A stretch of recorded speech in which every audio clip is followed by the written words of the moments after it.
আসসালামু আলাইকুম রহমতুল্লাহ ভিউয়ার্স, আমি হায়দার, আপনারা দেখছেন ড্রাগন মিনি গার্ডেন। তো আজকে আমার বিশেষ কোনো খাস ভিডিও না, কুল গাছ নিয়ে ভিডিও। যেহেতু শীত শেষ হয়ে গেছে, সবার গাছের কুল শেষ হয়ে গেছে, তো এই শীতের পরেই গরমে আপনি কি করবেন সামনের সিজনে বেশি বেশি কুল পাওয়ার জন্য, গাছকে ঝোপালো করার জন্য, সেই নিয়ে আজকে ভিডিও। চলুন কুল গাছে চলে যাব। এটা সেই কুল গাছ, আমার কাশ্মীর আপেল কুল গাছ, যার মধ্যে প্রচুর পরিমাণে কুল হয়েছিল। তো এখন এটাকে আপনি কি করবেন সামনের সিজনে ঝোপালো করার জন্য এবং বেশি কুল পাওয়ার জন্য, এটাকে আপনি অবশ্যই এখন হার্ড প্রুনিং করে দেবেন। সম্পূর্ণ গাছ একদম ছাঁটাই করে ফেলে দেবেন। এইভাবে পুরো গাছকে দেখছেন আমি ছাঁটাই করে দিচ্ছি। আর হার্ড প্রুনিং যদি ভয় পান, আমার নিচে একটা গাছ রয়েছে, সেটা হার্ড প্রুনিং করে এখন কী অবস্থা সেটা ভিডিও আমি অ্যাড করে দেবো, সেটা দেখবেন।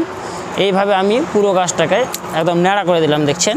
এবং সামনে দেখছেন আমার একটা বড় গাছ, আচ্ছা চালা, এটা দেখছেন সামনে বছর আমি এখান থেকে হার্ড প্রুনিং করেছিলাম, এখান থেকে 3টে ডাল বেরিয়েছে। এই বছরে আমি সামনের সিজনে এরকম ঝোপালো করার জন্য এখন আমি আবারও হার্ড প্রুনিং করবো এগুলোকে। আপনার কাছে যদি ট্রান্সফার ব্লেড থাকে, যেগুলো রড কাটে, সেটা দিয়ে ছাড়াই করতে পারেন।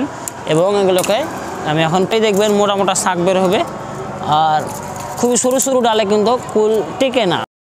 এটা দেখতে পাচ্ছেন, এটা ছাঁটাই করা হয়নি বলে সরু সরু সব কচি পাতা এবং সরু সরু ডাল বের হচ্ছে। আর আমি নিচে এটা আগেই ছাঁটাই করে দিয়েছি, সেটা দেখবেন, অ্যাড করে দেবো। সুন্দর মোটা মোটা শাক বেরিয়েছে। আমি প্রমাণসহ দেখাবার জন্যে নিচে একটা আমার গাছ রয়েছে, যেটা ভিডিও আমরা দেখেছেন, প্রচুর পরিমাণে কুল ছিল, সেই গাছকে হার্ড প্রুনিং করেছি আমি।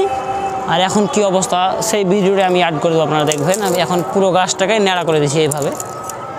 আর ছাঁটাই করে নেওয়ার পরে অবশ্যই এগুলোতে সাপ ফাঙ্গিসাইড বা যে কোনো স্প্রে করতে পারেন, বা পেস্ট করে আপনি ডালগুলোতে লাগিয়ে দেবেন।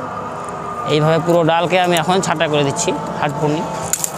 যেহেতু আমি উপর থেকে করছি গাছটা হাইট করার জন্যে, আপনি যদি মনে করেন যে এখান থেকে কেটে ফেলবেন, তারপরেও কোনো সমস্যা নেই, এখান থেকে আবার মোটা মোটা শাক বের হবে। তো আমি যেহেতু হাইট করব, সেই জন্য আমি উপর থেকে ছাঁটাই করছি ডালগুলো এভাবে।